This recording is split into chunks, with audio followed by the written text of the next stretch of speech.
Olá, gente, e sejam todos muito bem-vindos a mais um Aleatoriedades do YouTube. Será que somos portugueses ou brasileiros? Eu acho que a rapaziada cá por Portugal anda com certos problemas de identidade. Se vocês repararem, cada vez mais muitos dos nossos conterrâneos que fazem vídeos aqui por terras youtuberísticas fazem cada vez mais conteúdos abrasileirados. Seja por meterem títulos nos vídeos em português do Brasil, seja por fazerem vídeos com conteúdo claramente dirigido para audiências brasileiras, a lista é grande. Mas será que é justo criticar estas pessoas por estes motivos? Bem, sim e não. Eu acho que, seja qual for a resposta a esta pergunta, nunca vai ser completamente justa ou injusta. Um bocado confuso, não é? Mas eu vou tentar explicar a minha opinião de maneira a ficar o mais compreensível possível. Em primeiro lugar, o mais óbvio. Cada um faz nos seus canais aquilo que quer. Fala do que quer, opina sobre aquilo que quiser, faz os vídeos para quem quer. Ninguém tem o direito de ditar o que é que se pode ou não fazer ou dizer nos vídeos desses canais. Criticar certas escolhas, sim, mas tirar o direito da liberdade de expressão, isso é que não. Isso aplica-se a toda a gente que tem canais no YouTube e obviamente que eu estou incluído nesse grupo. Mas nem é isto que está em causa. Aquilo que realmente está a acontecer é que nós, como portugueses, estamos a perder a nossa identidade. Na minha opinião, nós podemos fazer conteúdo que também chama a atenção do público brasileiro, mas sem perdermos a nossa Portugalidade. Ou seja, para quem é português e tem um canal, não precisa de meter títulos de vídeos em português do Brasil, nem falar em português do Brasil para atrair a atenção do público brasileiro. Se repararem, existem muitos canais portugueses, o meu incluído,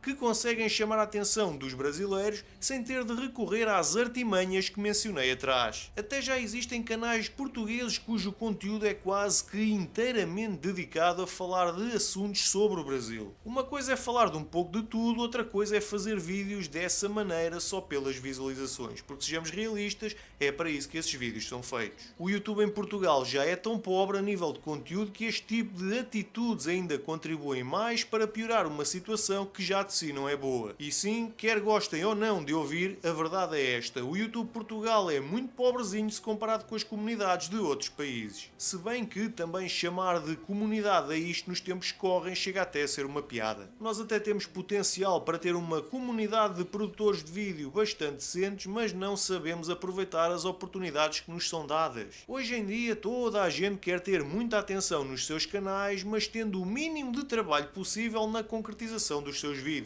E que melhor maneira de chamar mais a atenção se não fazer vídeos dirigidos para o público do outro lado do oceano, que, sejamos realistas, é muito maior que o público português. O problema é que, na minha opinião, o fazem da maneira errada. Até porque, se nós queremos que os brasileiros comecem a gostar de ver coisas feitas em Portugal, temos também de os começar a habituar a ver as coisas como nós as fazemos por cá. Algo, aliás, que também acontece connosco, que ao longo de anos de consumo de conteúdos vindos do Brasil, como telenovelas e músicas, fez com que nós nos habituássemos ao que vem do outro lado do oceano. Muita gente se pergunta porque é que poucos portugueses ganham reconhecimento no Brasil se comparado com o reconhecimento que um brasileiro ganha cá em Portugal. Esta é uma maneira de responder a essa pergunta. Para começar, nós não protegemos a nossa própria língua, por isso, porque é que os outros o haviam de fazer? É muito mais fácil habituar as pessoas a terem tudo feitinho e posto à sua frente sem trabalho nenhum, que elas acabam por ficar mal habituadas. Porque é que um brasileiro se vai dar ao trabalho de ver ou ouvir algo 100% em português de Portugal se são tratados como atrasados mentais, burros demais para compreenderem o que por cá se faz? Pior ainda, os próprios média brasileiros fazem o mesmo, porque os poucos conteúdos que são feitos cá no nosso português,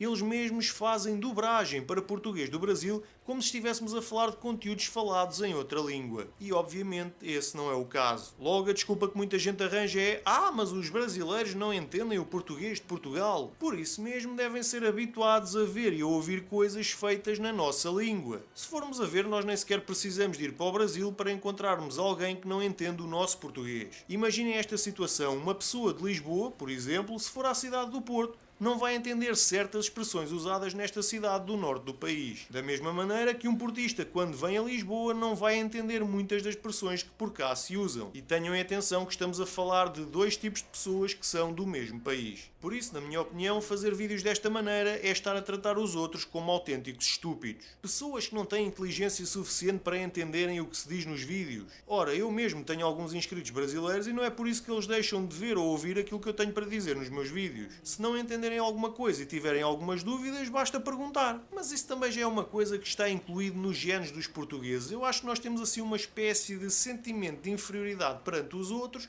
e por isso temos que estar constantemente a tentar mostrar-nos a essas pessoas para lhes mostrarmos que na realidade nós somos tão bons como eles. Por isso é que estamos sempre constantemente a tentar usar estrangeirismos e coisas desse género, que é para mostrarmos aos outros que também temos uma certa cultura geral. Aliás, até há bem pouco tempo eu fiz um vídeo a falar sobre este mesmo assunto, do facto dos portugueses usarem estrangeirismos de maneira exagerada só para mostrarem aos outros que também sabem falar inglês. Isto é apenas parte da minha opinião sobre este tema e acreditem que, como sempre, havia muito mais para falar, mas eu não quero chatear-vos muito com esta conversa. Além disso, já deu para vocês entenderem o que é que eu quero dizer com isto. De certeza tu também deves ter algo a dizer sobre isto e, como sempre, gostaria de saber o teu ponto de vista. E assim terminamos mais este vídeo. Muito obrigado pelo vosso interesse e, sem mais nada para dizer, vou-me despedir de todos vocês com um grande abraço e vejo-vos no próximo vídeo.